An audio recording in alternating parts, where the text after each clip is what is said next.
Hello दोस्तों, आप लोगों का बहुत बहुत स्वागत है हमारे बीके एजुकेशन पॉइंट पे। आज की वीडियो की शुरुआत एक नए उमंग और उत्साह के साथ करते हैं।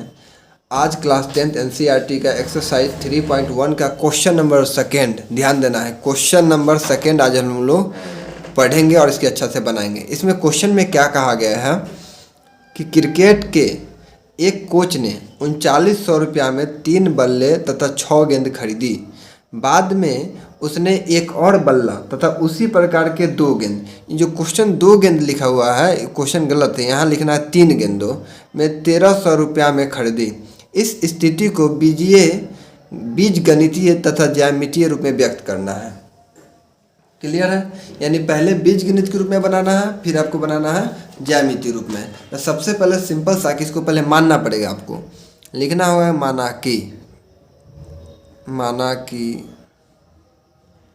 बोलिए क्या माना है? माना कि बल्ले की संख्या, माना कि बल्ले की संख्या x है ना, तथा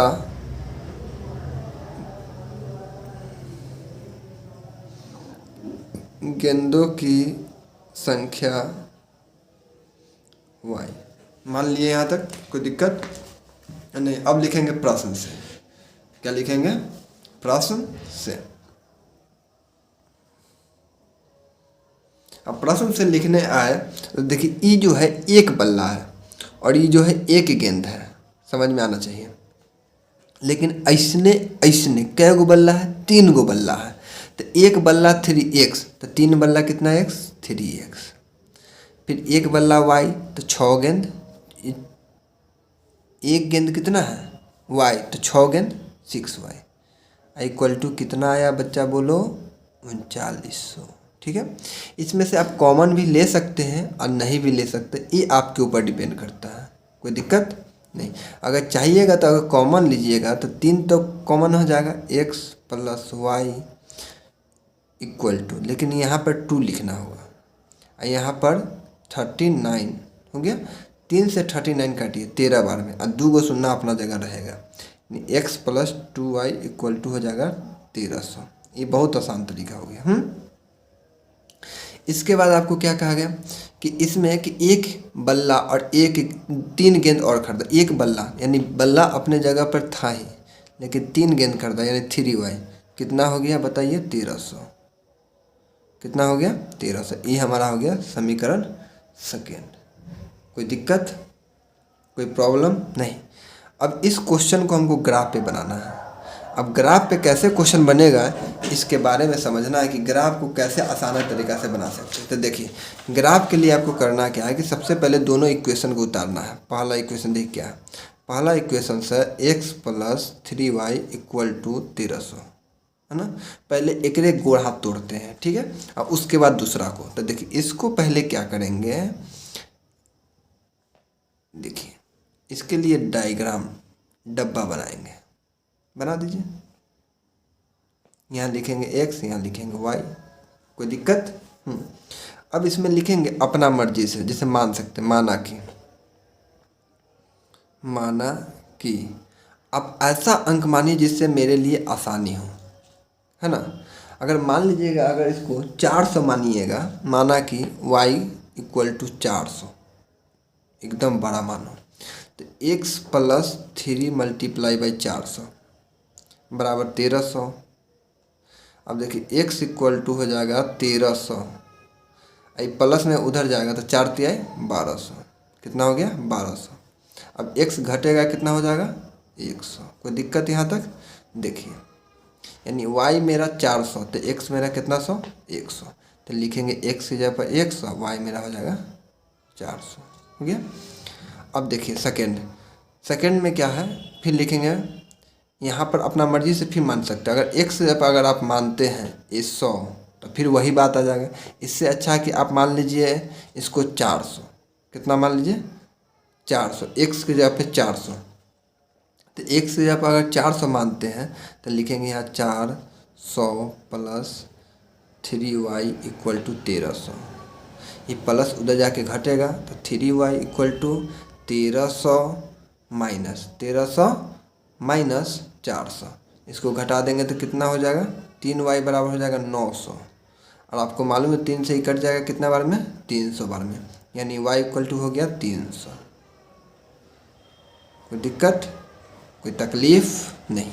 चलिए ये y के जगह पर लिखेंगे हम 300, इसके जगह पर लिखेंगे 100, 400 हो गया, एक्स वाई निकल गया। अब दूसरा इक्वेशन को तोड़ेंगे। दूसरा इक्वेशन मेरे पास क्या था, इससे समझना दूसरा इक्वेशन क्या था मेरे पास। देखिए दूसरा इक्वेशन बोलता है, देख लीजिए दूसरा इक्वेशन क्या निकाले थे, x plus 3y equal to 1300, X plus 3y equal to 1300, है ना। अब फिर इसके लिए एक डायग्राम बनाइए, यानी एक डब्बा हमको चाहिए। इस डब्बा में करना क्या है कि पहला हो जाएगा मेरा x, उसके बाद y, इस डब्बा में भरना है। तो आप क्या कर सकते हैं, लिखेंगे जब अगर इसमें ऐसा डालिए, y की जगह पर आप डाल दीजिएगा कितना, सेम है ना। यहाँ पे क्या था कि यहाँ पे 2y था, यहाँ गलत कर दिए, देखिए यहाँ पे था 2y, यहाँ पे कितना y था 2y, और यहाँ पे 3y था। ठीक है, कोई दिक्कत नहीं है, ये आसान है। आप इसको सेकेंड फॉर्म ले लीजिए, यह हमारा सेकेंड, इसको फर्स्ट बना देते हैं, x प्लस 2y क्या हो जाएगा, x प्लस 2y। ध्यान से समझना, ये x प्लस 2y ये मेरा फर्स्ट है और यह मेरा सेकेंड है। देखिए बहुत आसानी तरीके से बन गया, कोई दिक्कत नहीं होगा। x plus 3y equal to 1300, यह हमारा सेकेंड था।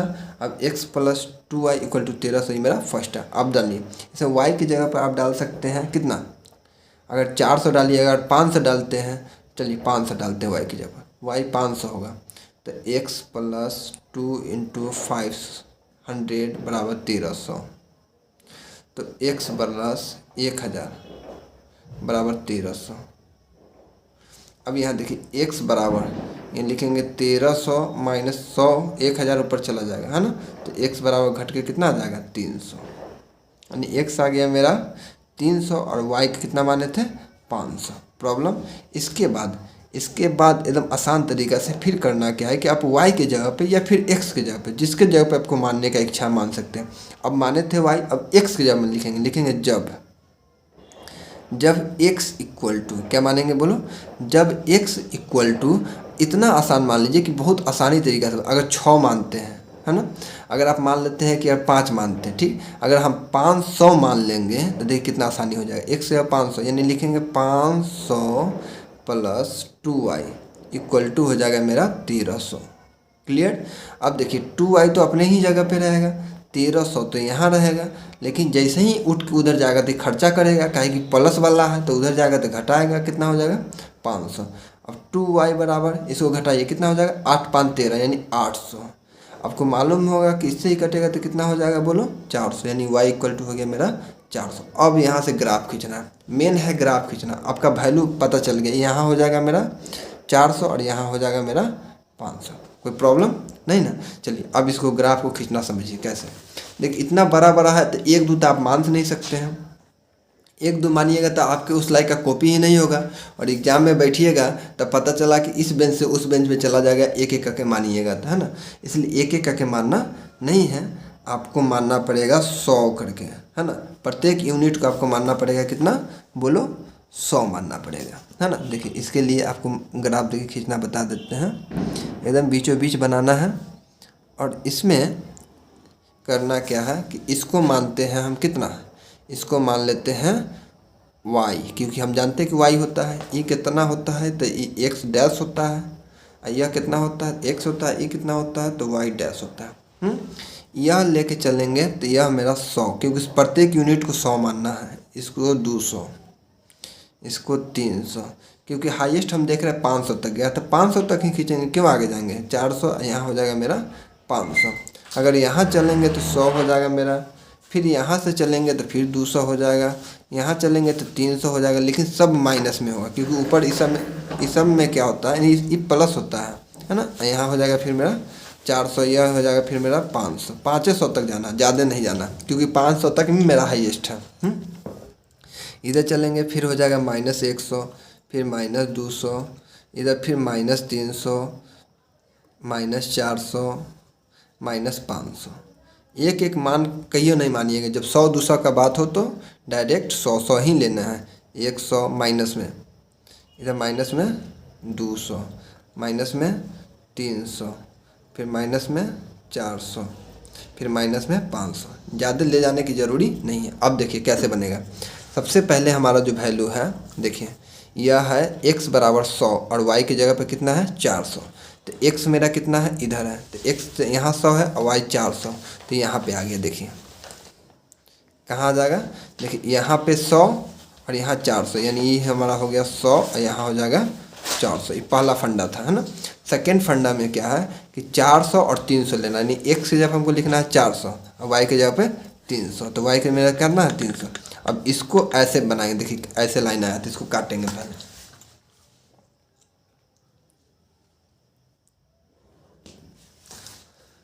कट गया, बस ऐसे ही काट लेना है। अब दूसरा है x की जगह पे कितना है 300, देख लो x की जगह पे कितना है 300 और y की जगह पे 500, तो x मेरा कितना है 300 यहाँ और y की जगह पे 500 कहाँ चला जाएगा, ऊपर। देखिए यहाँ, तो इसको लिख देते 300 और 500, है ना। फिर मेरा कितना है x की जगह पे 500, y की जगह पे 400, x यहाँ है 500 और y की जगह पे 400, 400 कहाँ है, तो यहाँ है, हो गया। अब फिर दोनों को इसी तरह बनाएंगे, देखिए कैसे कटेगा, यहाँ से समझना है। देखिए कॉपी घुमाए और इसको ऐसे लेके चलेंगे, देखिए ये कहीं ना कहीं कटिए जाएगा, है ना। लेकिन जिस तरह का कॉपी है एग्जाम में कभी भी आपका गलत नहीं कर सकता है। इसी तरह का से आपको बनाना है। यह था आपका सेकेंड समीकरण का था और यह आपका फर्स्ट समीकरण का है। आपके लिए यही आंसर हो गया। बस आज के लिए इतना ही, मिलते हैं फिर नेक्स्ट वीडियो में। अच्छा से आप लोग समझ लीजिए और देख लीजिए, कहीं से कोई प्रॉब्लम हो तो कमेंट ज़रूर कीजिए। Thank you so much.